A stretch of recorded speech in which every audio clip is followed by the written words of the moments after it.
Okay, we are back, eLife Media family. Thank you for those that have tuned in for the first time. You have definitely picked an awesome show to tune into. Really quick, let me just throw out there next week. We will be having a live audience here.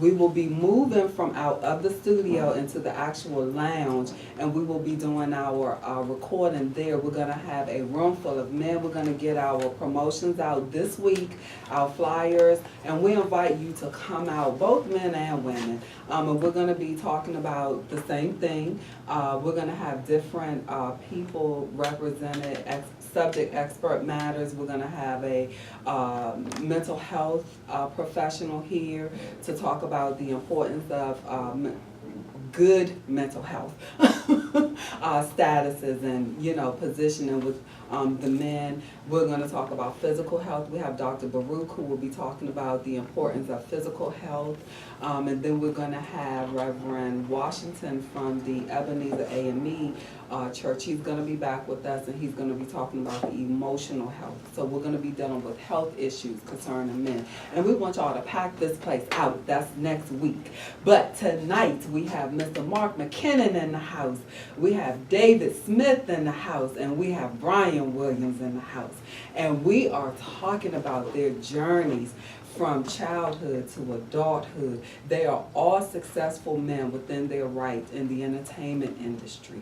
And so we're going to be talking about what that journey looked like for them, having their biological fathers in their life, a part of their life, not a part of their life, role positive male role figures in their life, and even when they came across negative male figures in their life. How did it affect them? How did it influence them? What kind of decisions did they make? And we're just going to be talking about real men issues that you all go through that I can't speak of because I am not a man, but I have a heart for you, and I want you to find your true kingship and get back into your place because it is going to be important. Again, I believe that we're moving in a time where we're going to have to rely on community to make it in this society today, and so we need a healthy community. And the way that that's going to start is that the men get back in their rightful positions so that the women can learn to fall back and get in our rightful positions because we all out of place right now. I know that's right, David. We are all out of place, and I will be the first to stand up and say we have believed a lie that we can do what men can do, that we can raise our males, that we're forced in some cases to step up, but we're never as effective as we should be because we are not men. We don't know how you guys are wired.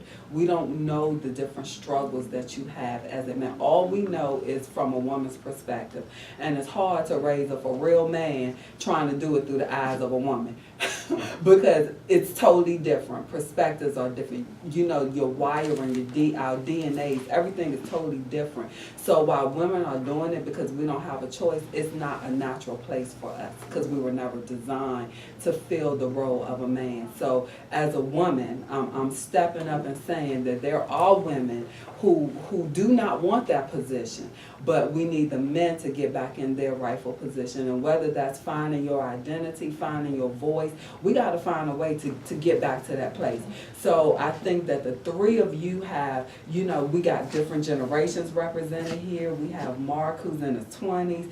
We have Dave, who's in his 60s. I'm just joking. Wow. I'm just joking. We're about the same age, and 40s, and then we have Brian, who's in his 40s, and then we have Mr. Roland Bubba, who's here. He's in his 50s. I'm in my 50s. Yeah, well, he don't listen. It's a privilege to live that long these days. We got guys dying before they 13, 14, 15, so it is a privilege to get old now. So we have I can't wait to get old. Yeah, because you're still young. You're still young. So we are going to dive into this topic, and we're just going to have some open, real discussions about what guys go through, and from each person's perspective, each generation. Let's reach out to our audience and offer them some sound, advice. And so Who wants to go first? Well, I wanted to say something about what you were talking about with regards to the family structure. And, you know, we have this conversation all the time, like me and some of my friends or me and some of the people on Facebook, and we were talking about the fathers or the absence of the father. You know, in today's society, you know, the system, I'm not going to sit here and go on some political tirade about black and white and anything like that, but it ain't about that.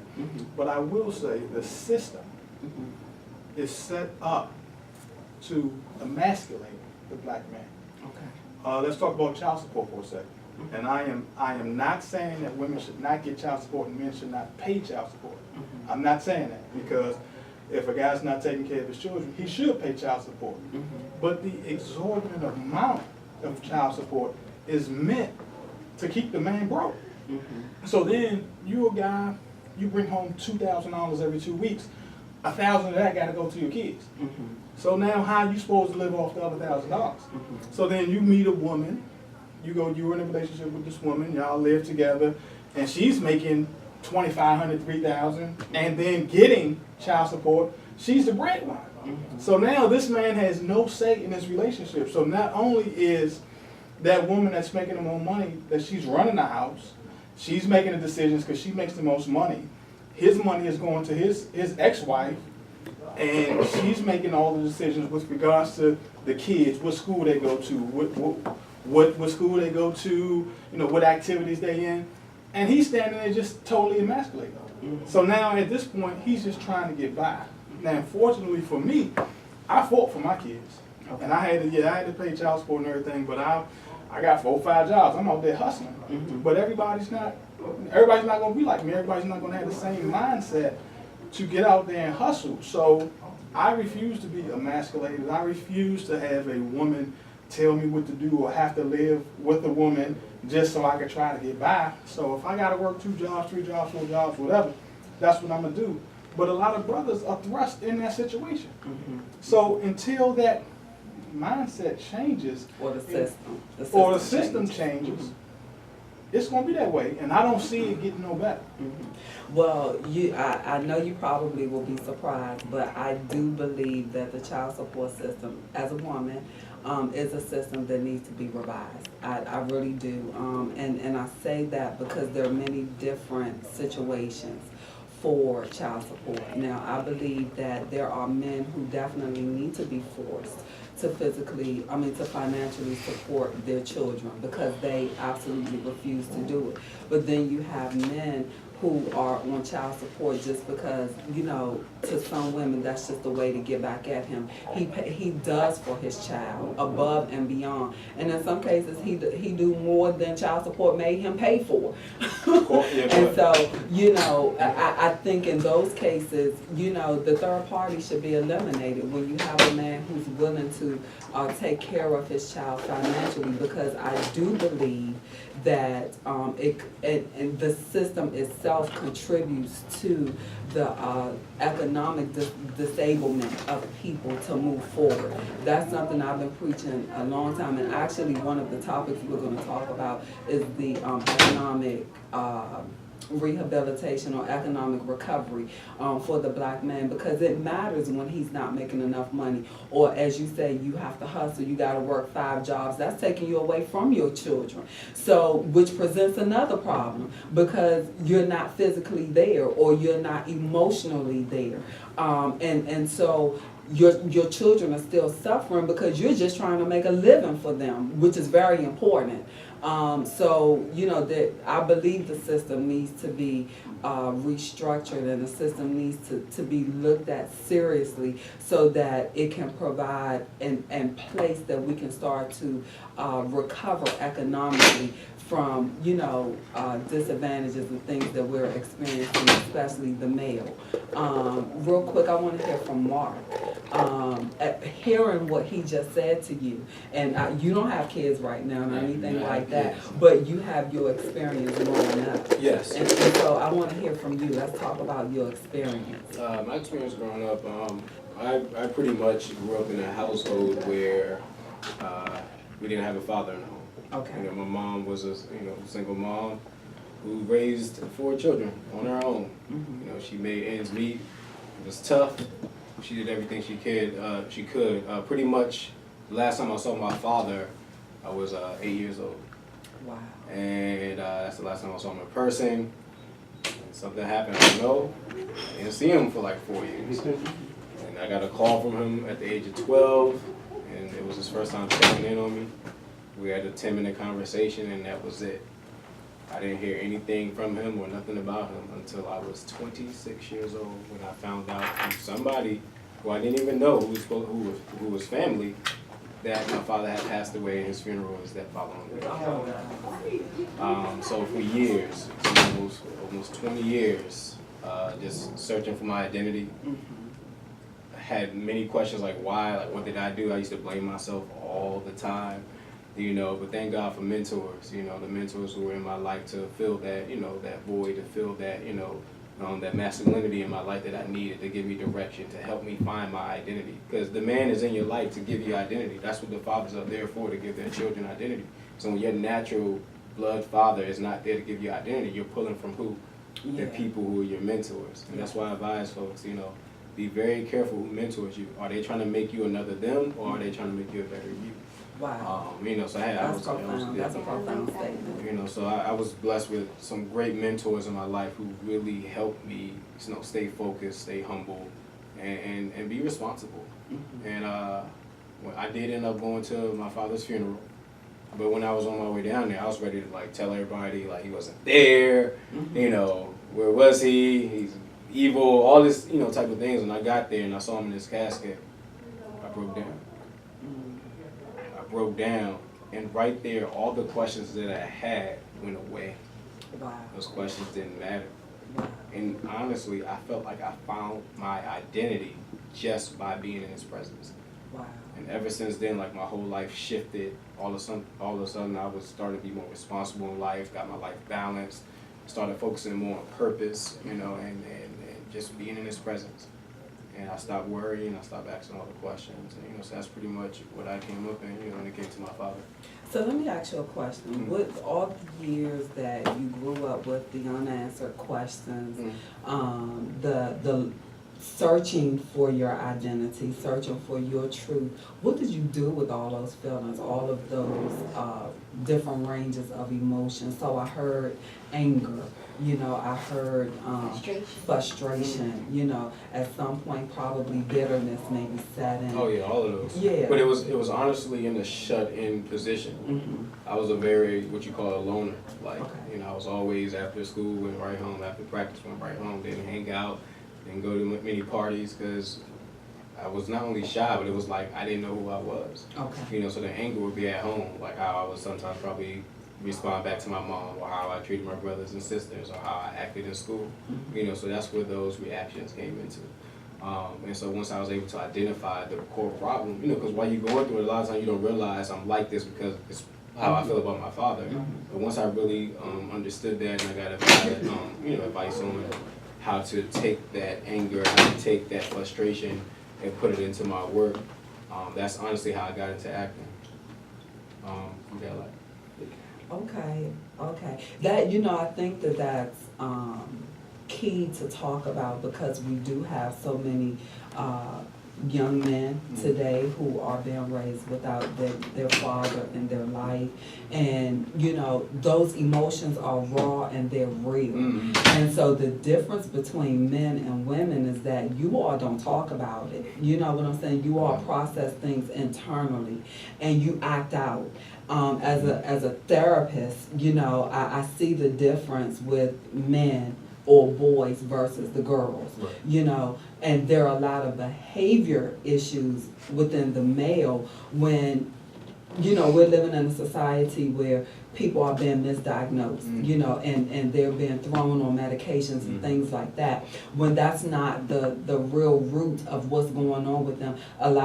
Some of them do have, you know, mental health issues, but a lot of them, they're just dealing with unresolved issues, the hurts and the pains, the loss, you know, not knowing their identity, not feeling love, blaming themselves because a parent is particularly talking about the male, he's not a part of their life, and they're thinking, hey, is something wrong with me? Why he's not here? And so because people don't dig deep enough to get to the root of what's going on with that child, you know, oh, they're a misfit, they're, you know, they're exiled as a person. Nobody wants to be bothered with them because they're acting out behaviorally what is going on with them internally.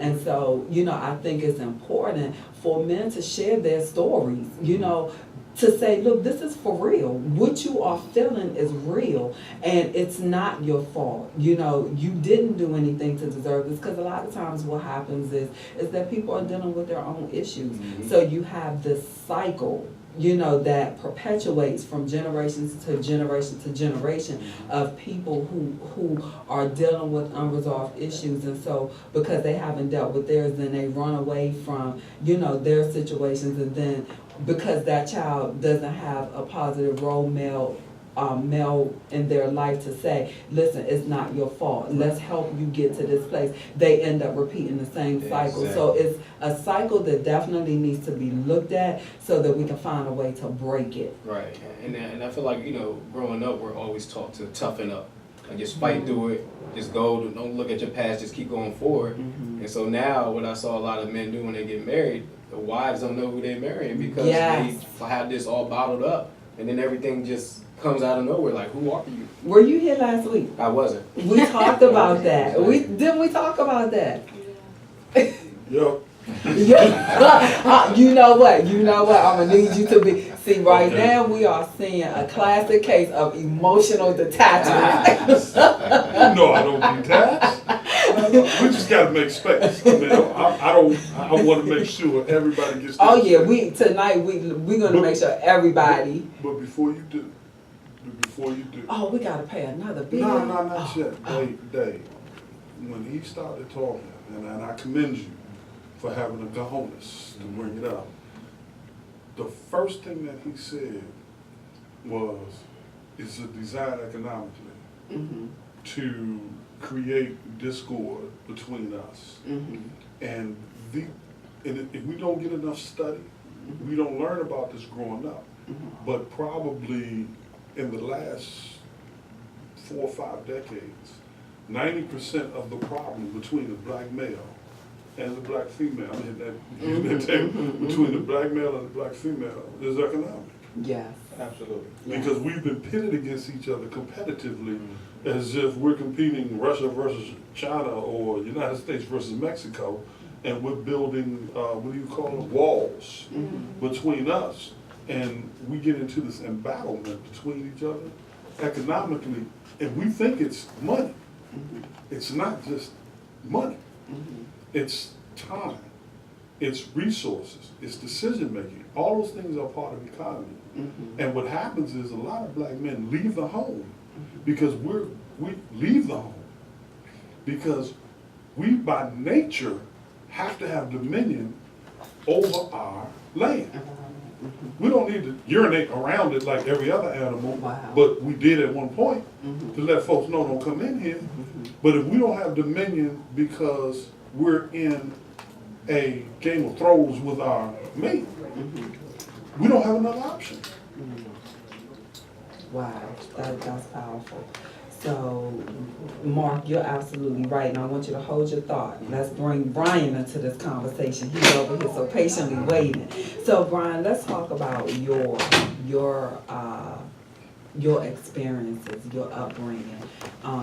Having your dad was a part of your life, but there was some positive and negative influences with him. So let's talk about that.